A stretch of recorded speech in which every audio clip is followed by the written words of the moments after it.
മാതാപിതാക്കളെ മാപ്പ് ഇനി അങ്ങോട്ട് തന്നിട്ട കൂത്ത് മുന്നം മറന്നൊരു പോക്ക് ഗുണപാഠങ്ങളോ മതിയാക്ക് ഇത് എൻ പാത എൻ അധികാരം വഴി തെറ്റാനും ഉണ്ടവകാശം സുഖ സന്തോഷമാണ് പ്രധാനം ഇനി മറ്റേതുമില്ല വിചാരം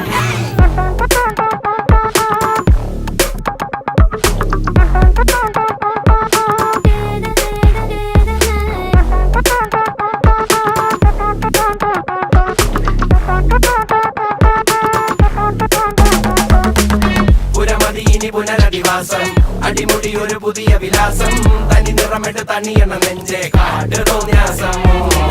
കിതക്കിതക്കണ പെട്ടക്കണ ശ്വാസം ചെവികളിൽ ഇനി അരുതുപദേശം തനി നിറമിട്ട് തണിയണ നെഞ്ചെ കാട് തോന്യാസം കട്ടപ്പാച്ചിലാണടി പതറുകയില്ല നേടി സ്വാതന്ത്ര്യം മുഖ്യൻ താഴെ വന്നൊരു ചെറുപൊടി മീശയിൽ ആത്മവിശ്വാസം